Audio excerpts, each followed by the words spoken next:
ये नसीहत समझे, वसीयत समझे, हुक्म समझे, जो आपको समझना है कि मसलके आला हजरत पर सख्ती से कायम रहना और तमाम फिरकाए बातिला से अपने आप को बचाए रखना।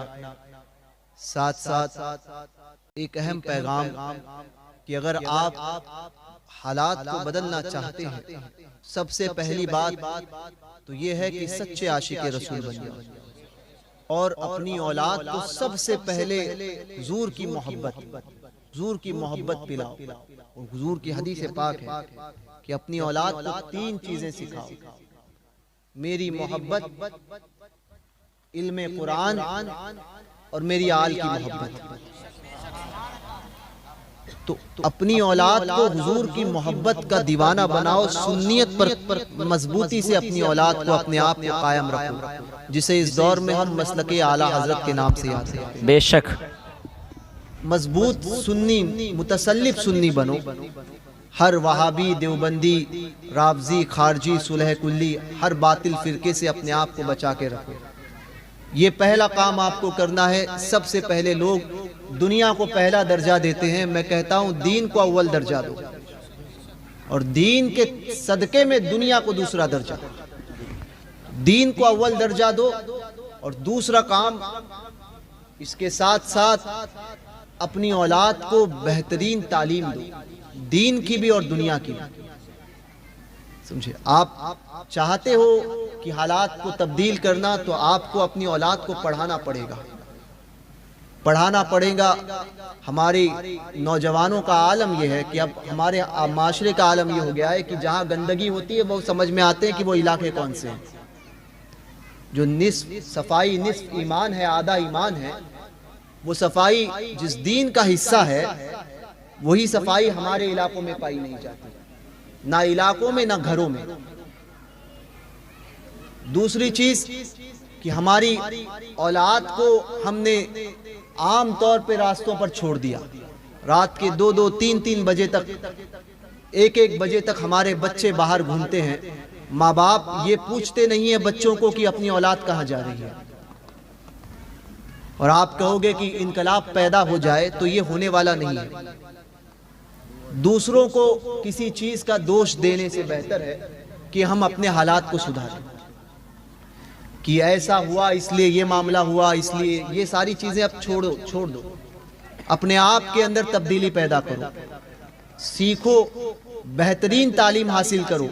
और ये नहीं कि पास होने की हद तक, बल्कि अच्छे नंबर से पास हो जाओ कि आपके बच्चे कोई आईपीएस हो, कोई आईएएस हो, कोई बैरिस्टर हो, बेहतरीन तालीम, कोई डॉक्टर हो,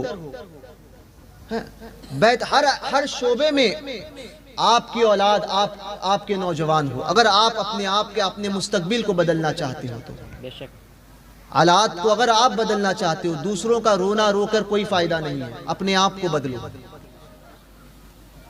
ये बहुत संजीदगी वाली गुफ्तगू कर रहा हूं मैं, आप समझे इन बातों को कि इसकी अहमियत कितनी जरूरी है। हमारे पास, हम तालीम से इतना दूर हैं कि अगर हमारे पास एक फॉर्म आता है ना, वो शायद मराठी में भी हो, तो हमें इतना भी नहीं आता कि वो मराठी में नाव काया है ये पढ़ने नहीं आता, समझे, अपना नाम लिखने नहीं आता। वो आधार कार्ड बनाने जाते हैं, तो आधार कार्ड बनने के बाद में हमको दिखाया जाता है कि देखो अपना नाम चेक करो। तो हम नाम चेक करते हैं तो कहते हैं कि नहीं ठीक है, समझे। तो खुद नाम चेक करने नहीं आता कि हिंदी में, मराठी में क्या लिखा जाता है, इंग्लिश में क्या लिखा जाता है।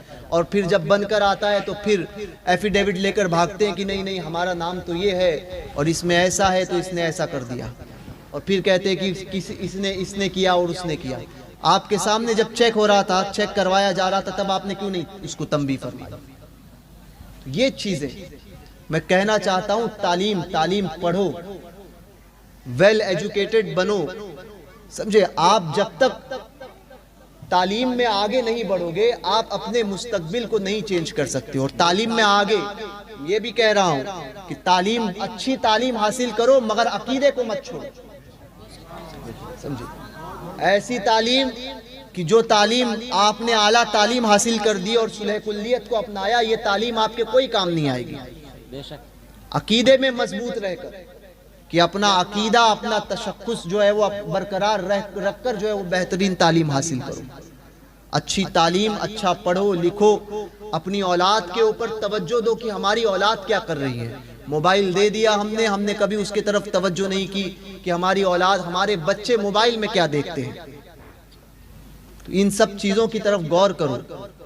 अगर आज आप नहीं संभले तो फिर वही काम कि वही हमाली करो और मजदूरी करो, और ये मजदूरी से आप इनकलाब नहीं पैदा कर सकते।